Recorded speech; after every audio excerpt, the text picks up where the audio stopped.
this important celebration of Kate Sheppard and the work that she and all the women around her did to get us the vote in 1893.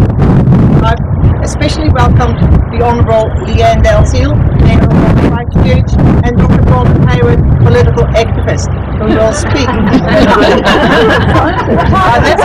That's how I see you as well as lecturer at the University of Canterbury. Just on the side. I also have my very warm greetings on behalf of NCW, of all of you that are from Christchurch, and also a warm welcome to our visitors. I will now say a brief prayer or karakia. E inoi, e tuatua manakatia mai mātou, i tēnei whānau, manakatia i tēnei hui, te noa i tēnei kaupapa. Āmine. I've just asked for the Lord's blessing for this group, for this meeting, and for our program that we have. I will say a few words of welcome before I pass on to our Mayor. It is, of course, really important that we remember what happened all those years ago and that we celebrate that. We have lost a great many of our beautiful buildings in our city, but we all know it's the people that matter, and it is the stories that we have to tell and retell so that we don't forget. The stories of these inspirational leaders, and Kate Sheppard, especially, inspire us. They give us energy and they give us courage, because the work has not been finished. There is still a lot of inequality for women, for social justice, and for democracy. And so let us regroup, and this is one of the ways that we can do that. So once again, a warm welcome on behalf of NCW. And can I now please invite one of, and also Lianne and Bronwyn, who are our current, as I see them, inspirational leaders of this city. So Lianne, can I please ask you to say a few words? May I acknowledge my colleagues, Mojo Makers and Jan Sage. It's just great to see people gathered here today, and this has been brought together at short notice. So thank you, Lianne, for bringing us together, just to remind us of how important it is that this is our history as a city and our history as a country, and it says a lot about the platform for our future as a nation. So I just think it's always important to come together on these occasions. I spoke to a women's suffrage breakfast this morning out at the university, the TEU, and we talked about what happened in the past and how relevant it is to what we're experiencing today. And I always remind people that the 1893 petition and the bill, that wasn't the only one. This was the third of the petitions. It was the fourth of the bills. There were 3 bills before that in an attempt to get women the right to vote. So it was an important occasion, but there was a lot of hard work that went into it, and I think sometimes we forget that. I said absent the social media, because of course there wasn't anything like that back in those days, but absent the social media, it was a political campaign of some standing. So it was years of hard work of organising the signatures on the petition. I think the last petition, 1 in 4 women signed it throughout the country. Could you imagine 25% of the women of New Zealand signing a petition today? What a powerful statement that would be. So I don't think we should ever forget that. The letters to the editor, the using the message through the media to get that word out, and actually collaborating with the men, because there were only male members of Parliament. But none of you will be surprised to know that in fact it was very much a political trade-off, a deal that was done and actually a little bit of skullduggery at the end with a couple of the MPs wanting to get their own back on 7, so they changed their vote, and he wasn't expecting that, so it slipped on through. And I should have acknowledged my deputy mayor, Vicky Buck, as well, another strong woman who's come back into public service to serve the city at this time. But anyway, what I was saying this morning was that we must remember that sense of campaigning for the cause, because that's what lies behind New Zealand being able to say that it's the first country that gave women the right to vote. Because beyond that, the question is today, how do we use that sense of commitment to democracy? How do we use that as a platform for going forward?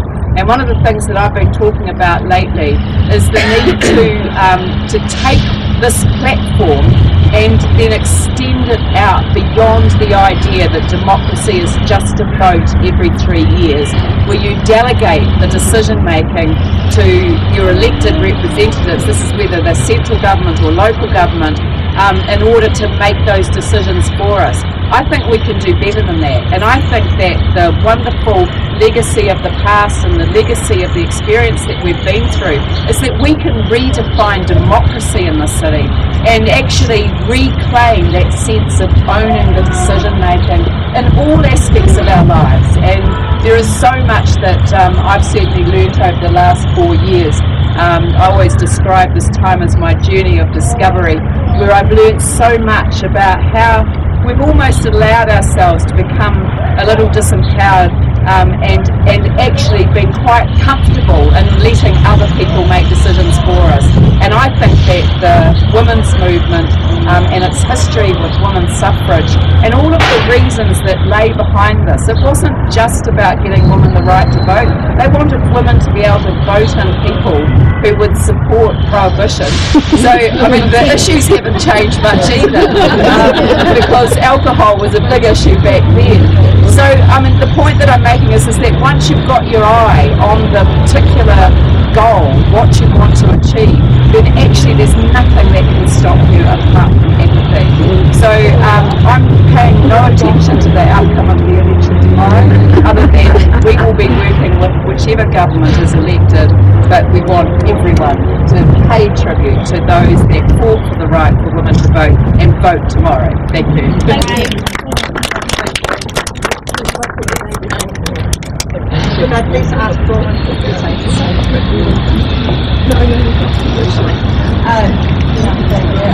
Coming from Mahana, Kia Koutou, I feel very, very privileged to be invited to speak today. I'd just like to acknowledge Lianne and Vicky, and Nikki and Eugenie and Mojo, and I'm going to miss people as I do this.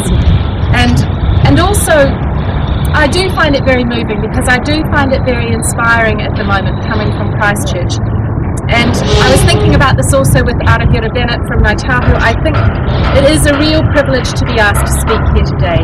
Like so many of us, I feel so enormously proud of the achievement that so many women have struggled for in New Zealand. And when you think about the fact that it's over 2,000 years since the first idea in the Greek cities that perhaps free men could govern themselves, that novel idea took 2,000 years before it was extended to women. And it was won here, led by women from here, sewing petitions in Clyde Road. It is an extraordinary achievement. And I also think that it's a great source of pride when we think about people like Mary Mana Kahia, who was the first Māori MP working in Kotahitanga, the Māori Parliament, who pushed the movement further and argued, and imagine arguing now in Kotahitanga, she argued for women's rights to stand for Parliament, and her first speech was, "It is not enough to vote, we must stand." So I think that whole idea of what it means to make a working democracy and to achieve it across our political differences is so important. One of the things that I've been very worried about here in Canterbury is that when we look at what's happened to cities rebuilding after disasters around the world, a big study that came out of London last year from the Chatham House shows that virtually none of them have returned to a strong living They have really struggled to maintain their previous open character and decision making. And the ones that have been very consistent about thinking about ensuring that we keep a level playing field. It is very difficult, but in a time when we are rebuilding all of us, and we've got sounds off and construction everywhere, it is possible to think about what are the basic characteristics of a democracy. And they are inclusion, that every voice is included.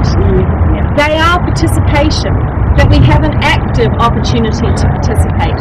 And they are accountability, that when we participate, when our voices are heard, we will have accountable and responsive government. Now at a national level, and I use national with the little m, we have a major problem.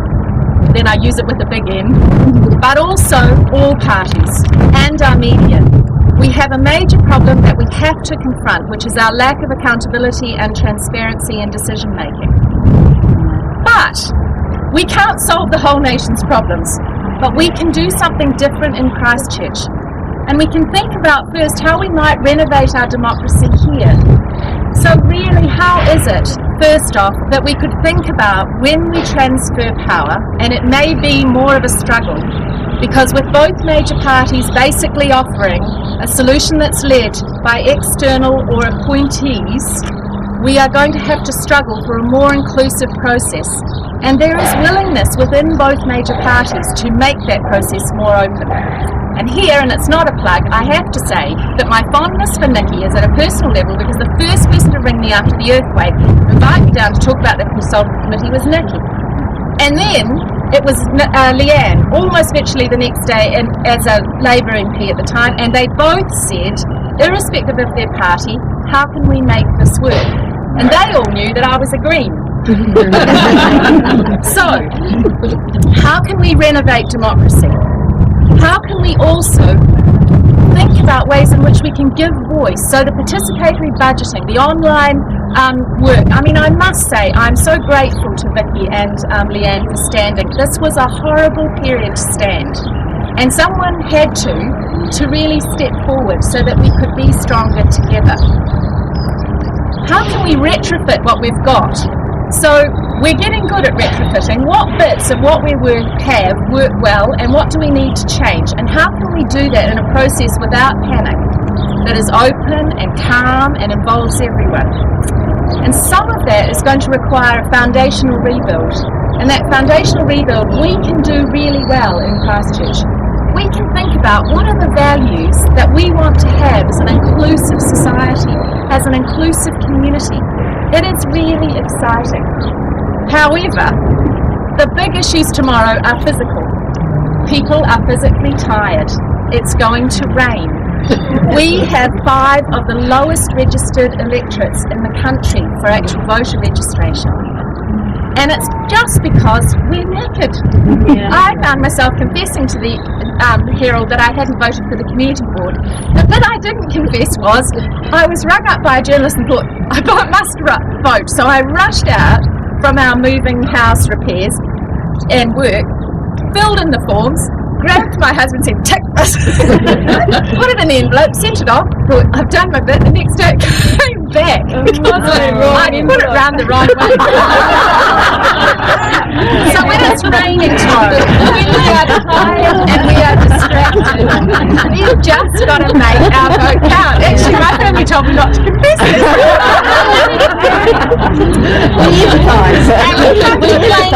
We have to claim back this vision of who we are. And this is a proud heritage. And on my bad days, I'm so proud of us. Thank you. Thank you.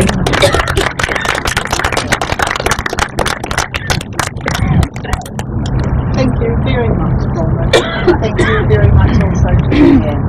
I think that this is part of our big plan that we have a female mayor female deputy mayor and female editor of the press, and then people like Bronwyn to help us on the path. We're in the right direction as far as that goes in the positions that really matter. So thank you very much for your hard work. I would now like to invite all of you to come forward and to put your camellia or flower at the memorial here. And those of you who wish, are most welcome to say